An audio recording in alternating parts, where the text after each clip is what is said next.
when it comes to creating realistic paintings like this, there's one trick that I always use, and it involves what's in this box. It doesn't matter if you want to paint with acrylics, oils, or even watercolours. If your goal is realism, then you need to understand one very important thing. This is the fundamental trick to all paintings, and without it, you're going to struggle to achieve the level of painting that you're aiming for. So let me tell you all about this magic painting trick. But first, what's in the box? Don't worry, it's not a disembodied head, but it is the secret to making realistic and well-designed paintings. Well, actually, it's not even really about painting, but it is a skill that is absolutely essential with every painting. I'm asked to review a lot of people's works, and the two biggest issues that I always see are to do with this one simple thing. I absolutely believe that in order to become a great painter, you first have to learn how to draw, which is where this comes in.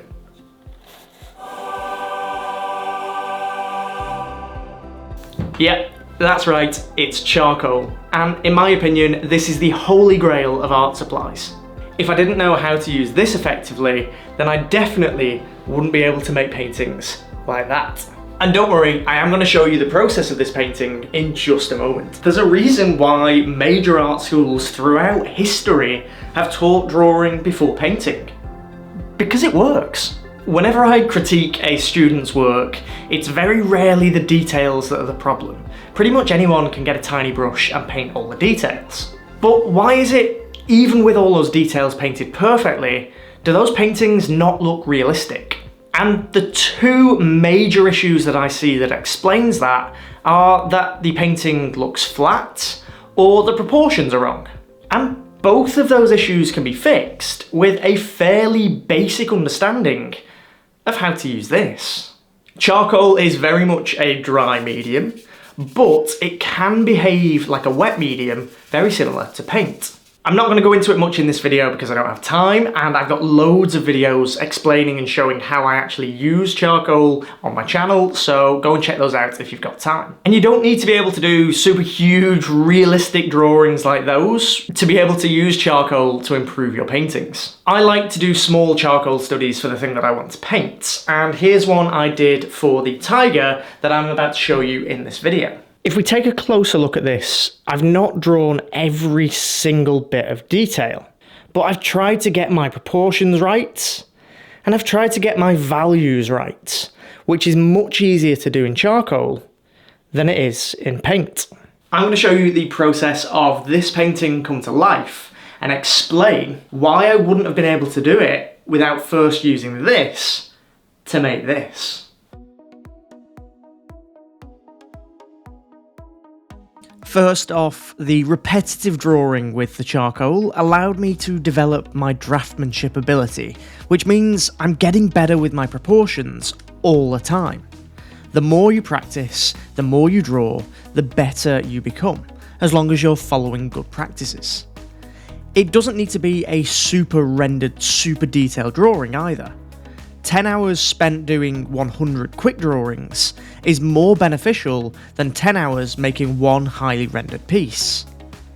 I always start my paintings off with a detailed drawing, which could be done in charcoal, could be done in graphite, or in this case, it was done in paint. This is going to be an oil painting, but the initial tiger was drawn using black acrylic paint. I'm starting off the painting with just some washes of very thinned out paint, just looking at the basic colours that I want the tiger and I want the background to be.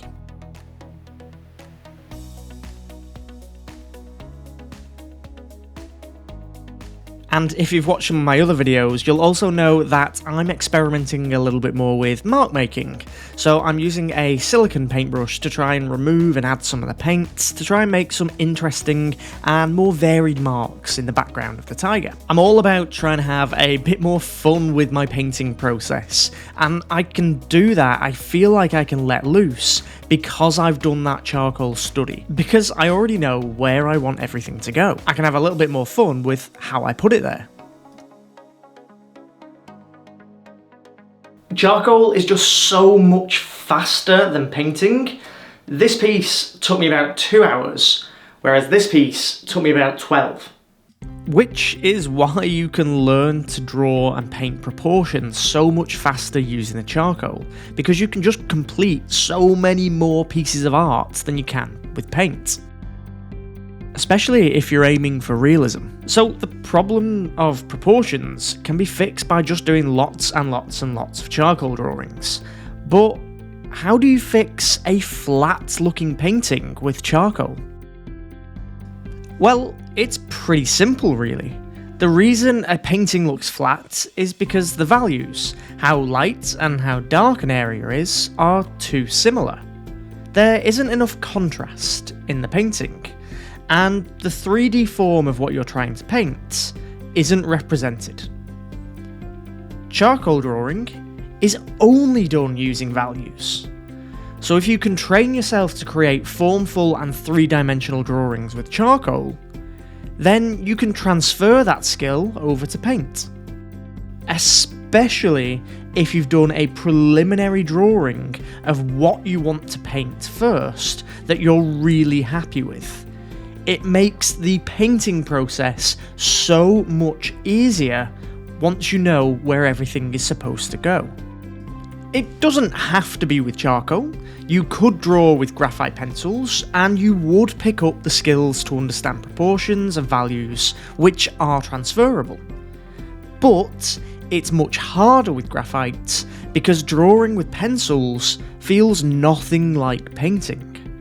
Whereas charcoal, when used fluidly, is very comparable to paint, in the way that you can continuously move it on the surface, even after you've applied it. It's much more fluid than graphite pencils, much more malleable, much more dynamic, which, in my opinion, is very similar to working with paint. I honestly believe that the only reason I can paint like I can now is because I spent so long learning to draw with charcoal. So much so that now I don't even refer to charcoal as drawing. I call it a charcoal painting. Because to me, they are so much more than just a drawing. Charcoal bridges the gap between dry and wet mediums, and is one of the things that I am constantly coming back to. Whether that's planning out compositions with charcoal sketches, full-blown charcoal artworks, or even fixing my painting mistakes. When I have issues with a painting, I literally go back to the drawing board and do a charcoal piece. I try to correct those issues with charcoal, which again makes it so much easier to correct it on the painting. Now I've been drawing with charcoal for years, I don't start every painting by doing a super rendered charcoal piece like I did with this tiger.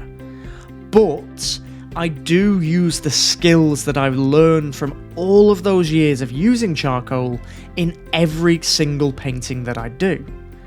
And if you're seriously trying to improve your painting skills, then I would highly recommend taking a few months away from painting and experiment with using charcoal, and really try to get an understanding of proportions and values. Look, if you don't want to use charcoal and you think I'm daft for even suggesting it, then why not check out my Patreon? I've actually got a full-length narrated tutorial video of this tiger, which you can watch and learn how I painted it in more detail. But if you are on a serious journey to improve your art, then why not check out my video where I do a quick guide of what I know about charcoal. As always, thank you so much for watching, and I'll see you next time.